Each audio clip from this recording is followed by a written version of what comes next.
Hi and welcome to the channel. Today we are in late July and our eggplants have gotten pretty much out of control, and that's a good thing. We have not had a lot of rain. The eggplants thrive in dry weather. I have watered them. We've had a little bit of a gnat issue, and we still do. But what I want to do is I'm going to prune these back. I'm going to show you all how you can double your harvest just by pruning back your eggplants. Now we've got two varieties in here. We have a white elongated, which you can see in here. I'm going to show you all more. And then in the front, we have your traditional. Oh, look right, you can actually see right here. We have your traditional. So what I'm going to do is I'm going to show you all an easy way to prune these back. And one of the great things, as you'll see when I'm pruning, is there's eggplants all in here I don't even know that we have. And that's another reason to go back. If you also prune back, you're gonna have less problems with the gnats that get them. So I've got a box here. One of the biggest things when you're doing these is when people prune these, they'll just set or just let them drop right on the ground. And if you let a plant leaf like that lay on the ground, it is a perfect place for any type of a squash bug. So if you have squash bugs anywhere way around, they'll get right up underneath there, they'll harbor, and then they'll come out. And you're actually defeating the purpose of doing this. Hugh Richards is a famous YouTuber with gardening, and he does talk about, doing a chop and drop, and that's good. I don't, just because I don't even know if they have squash bugs in England, but we do here. So I just want to show you what I'm doing is I'm going to start at the top, and I'm just going to come in and I'm going to get some of these bigger leaves. I get a lot that are around these blooms, just to allow me to be able to see what's around. Don't rush when you do this, and you're going to see just how quickly this opens this plant up. The eggplant I showed you a minute ago, so you got to be tricky here.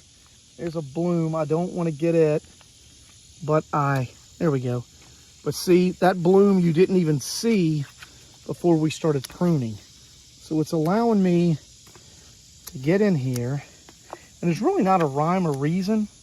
You don't want to do too many, but you can't do I guess I would say too least. It's just a lot of greenery here, and that greenery is stealing the energy of your plant. So see, just in that little bit of time, you can see how many blooms that I have exposed just from easing that back. Now, why do you want to expose the bloom? Obviously, you want the bees to be able to get in. That's probably one of the number one culprits is if you have a huge, lush amount, it looks great, everything looks pretty, but the bees are not able to get in and pollinate and get things moving. So this is going to allow for all these new blooms that you see on these plants to be exposed where you'll get more. Let me look right here. Here's another example, okay? It's very smothered. If I pull this back, look at the blooms in here. So you can see that one there. They're all down in here, and all this surprise fruit, vegetables, fruit, I call them fruit, but everything's in here. So we're just gonna keep on clipping. I'm gonna clip for a little while, then I'm gonna show you the end result. I think you're gonna see a big difference in this. Okay, so we're clipping. I wanted to show you all.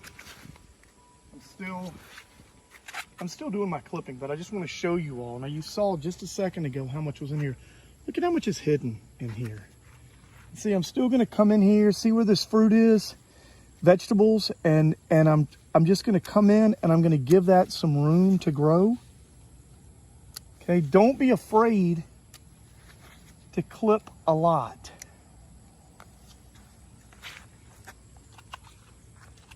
I'm going to come in here. There's a little bit of gnats on this. We don't use herbicides or pesticides on our stuff, so we battle with the gnats. This is going to open it up. Here's another thing I want to show you. I have my bell peppers right here. Bell peppers are a hardy, strong plant, but I want you to see it's going to allow them, see, look at our peppers right in here. It's going to allow them to be able to really come out and grow as well, because our zinnias, our beautiful zinnias are coming over on the peppers and then the eggplant.